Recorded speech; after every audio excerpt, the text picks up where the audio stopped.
আসসালামু আলাইকুম বন্ধুরা, শুভ দুপুর। সবাই কেমন আছেন? শুটকি বোনা রেসিপি নিয়ে চলে আসলাম। তো কীভাবে শুটকি বোনা করতেছি আমি সেটা আজকে আপনাদের সাথে শেয়ার করব বন্ধুরা। এখানে আমি শুটকি নিয়েছি হচ্ছে লোট্টে শুটকি, কেটে ভালোভাবে কুসুম কুসুম গরম পানি দিয়ে ধুয়ে নিয়েছি। খুবই ভালোভাবে ধুতে হবে, 4 থেকে 5 বার আমি ভালোভাবে খলিয়ে ধুয়েছি।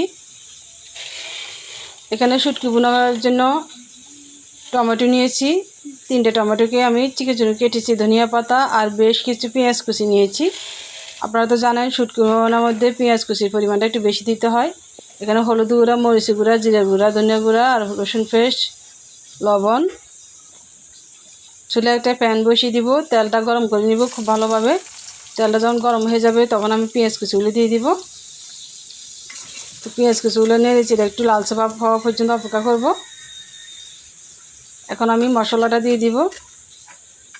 আপনারা যেরকম ঝাল খাবেন সে পরিমাণে ঝাল দিতে পারেন। তো আমার এই মরিচগুলো প্রচুর ঝাল, এই কারণে আমি মরিচের পরিমাণটা কম দিয়েছি। আর এই কাঁচামরিচগুলো ছোটো কিন্তু অনেক ঝাল। ঝালের পরিমাণটা আপনাদের পছন্দ অনুযায়ী কমিয়ে বাড়িয়ে নিতে পারেন। এখন আমি সামান্য পানি দিয়েছি মশলাটা কষানোর জন্য, না হলে নিচে দিয়ে লেগে যেতে পারে। আর এটা হচ্ছে দস্তার কড়াইতে যে কোনো ভুনা করলে খুবই ভালো হয়, নিচে দিয়ে লেগে যায় না। এখন আমি ধুয়ে রাখা শুটকিটা দিয়ে দিলাম। সাগরের লোট্টে শুটকিটা আসলে খুবই ভালো লাগে খেতে। এই শুটকিটা চট্টগ্রাম থেকে আমার হাজব্যান্ডে নিয়ে আসছে, আর এই শুটকির ইয়েটা খুব পছন্দ করে, খুবই পছন্দের একটা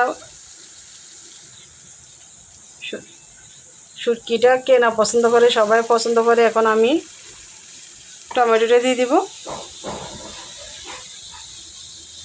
সবারই একটা পছন্দের আলাদা একটা জিনিস থাকে, যে কোনো সবজি বলেন মাংস বলেন। তো আমার হাজব্যান্ডের সবজিটার থেকে শুটকি বোনাটা বেশি পছন্দ করে।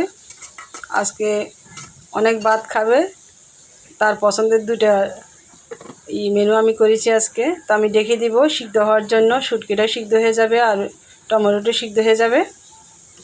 আমি 5 মিনিট ডেকে রেখেছি। এখন ঢাকনাটা খুলে নেড়ে দিব। টমেটো থেকে পানি বের হয়ে গেছে, পানিটা কিছুক্ষণ পরে টেনে যাবে। আমি ভালোভাবে নেড়ে চেড়ে শুকিয়ে নিব বন্ধুরা। এভাবে খুব সহজে আপনারা রেসিপি করে নিতে পারেন। বর্তমান যুগে ছেলেরাও খুব সুন্দর সুন্দর রান্নাবান্না পারে, যারা বিদেশ থাকে তারা তো আরও অনেক ভালো রান্না পারে। তো আমার বোনাটা হয়ে গেছে। এখন আমি ধনিয়া পাতা দিব। পাতার পরিমাণটাও একটু বেশি দিতে হবে বন্ধুরা। শীতের দিনে ধনিয়া পাতার ঘ্রাণটা খুবই ভালো লাগে। তো হয়ে গেছে আমার শুটকি বোনা, আমি নামিয়ে ফেলবো কিছুক্ষণ পর। এমন মাখা মাখা যখন হয়ে যাবে তখন নামিয়ে ফেলতে হবে। তেলটা উপরে বেশি উঠেছে।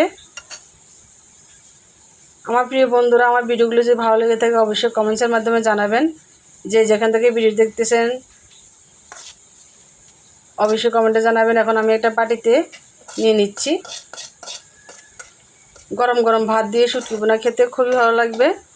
বাচ্চারা তো খাবে না, বাচ্চাদের জন্য অন্য কিছু করব, সেটা শেয়ার করলাম না। এখন আমি টমেটোর ভর্তা করব।